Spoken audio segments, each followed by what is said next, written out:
where's your energy at today? We're approaching a holiday weekend. Are you in a place where you're thinking, wow, I'm just so ready for the weekend. Can I just make it there? Are you working hard, pushing forward, maximizing the days that you have, going full steam ahead before we get there? Where's your energy at today? The reason I ask that is because we talk a lot at Playmaker about being in the zone, playing our position, doing what we do best, that genius that we bring to our clients.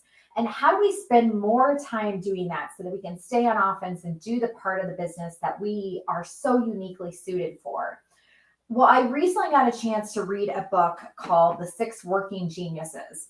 I can't remember who recommended to me. Maybe it was in a podcast or something recently, but so glad that I heard about it and picked it up because I think that it was really relevant to this conversation about are you in the zone and how peak performers and peak business owners make sure that they spend most of their time in their zone of genius versus trying to do everything. And I know it's a challenge for many of us, especially as small business owners. You have to spend some time outside of your zone of genius. But how do we spend more of it? By equipping us with the right people on our team that can really work with our own skill set and energy levels so that we don't have to do it all. So let me just give you a quick overview, and then I highly encourage you to maybe check it out yourself. They also have an assessment. So if you're interested to learn what your zone of genius is, if none of these stand out to you right away, you can go check it out.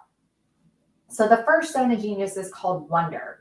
These are the people that before anybody even knows they're a problem, they're the ones that are pondering saying, why, what if, we could just solve these problems? Why does this work a certain way? They're the ones that are just contemplating, why do things exist the way they are?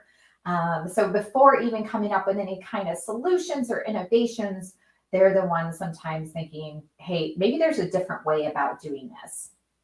The next is invention. And there's a little bit of additional elements to this. Wonder is a responsive genius versus invention is more of a disruptor.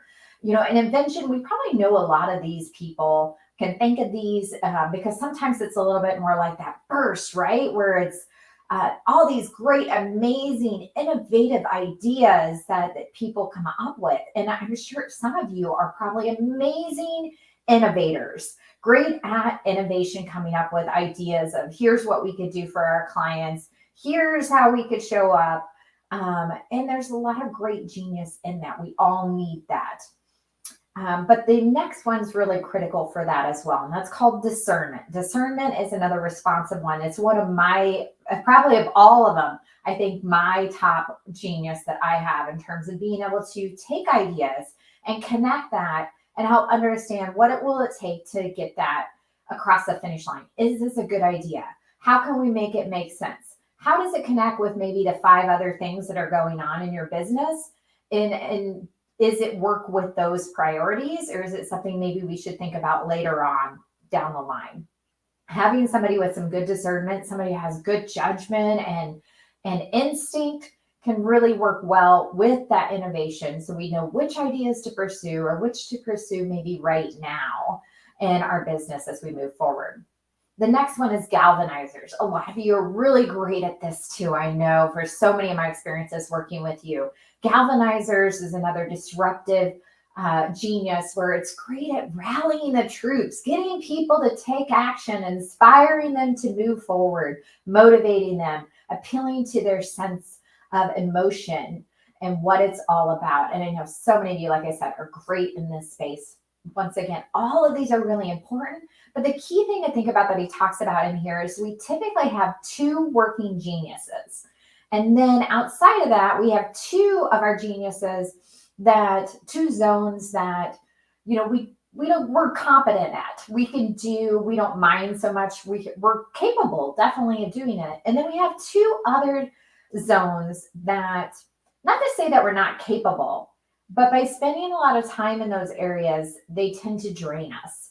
And if you're like me, you may have noticed over the years, you've learned how to do many of these geniuses, many of these zones that have to be done in a business or any task in our life. But ultimately, what are the ones that fuel you, that give you energy, that allow you to truly shine? And that's what we want to focus in on most. So the next one is, after galvanizing, is enablement. Another, all of them, so critical. Enablement, how are we actually going to get it done? What are the resources? What are the tools?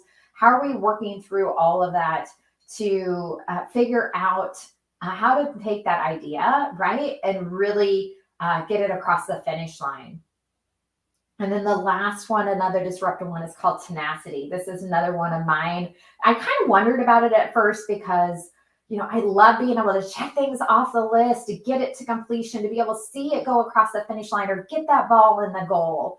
But sometimes that's hard, right? Especially when we're working with other people. But that's why I think it's so important in what they talk about of having this team, because if that's not your strength, having somebody else that can see it through, and you're so fueled and excited by the ideas, but you want to move on to the next idea, that's understandable. We can't have be perfect in every area or get our energy in every single area. So once again, the 6 zones are wonder, invention, discernment, galvanizing, enablement, and tenacity. So think about that for yourself. If you had to pick 2 of them for yourself, or, whether it's at work or it's at home, what are the 2 that really light you up as you think about it? What are the 2 where you're like, yeah, I don't mind doing that. I'm good at that. I kind of enjoy it once in a while, but I just wouldn't want to do it all the time. And what are the 2 where you're like, man, I just really don't like it when I have to do this. I can, but it just makes me want to hit my head against the wall or sucks the life out of me.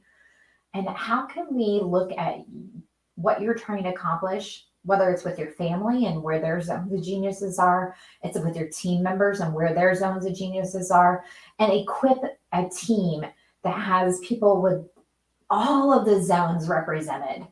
So check it out. I'll send the information about the book and the assessment if you want to learn more. I thought it was really fascinating. I love personality tests, but this was partly understanding your personality, but also really understanding your productivity and how we get things done.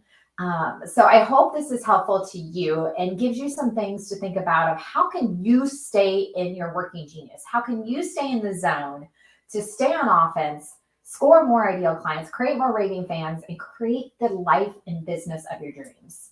We'll see you next Tuesday.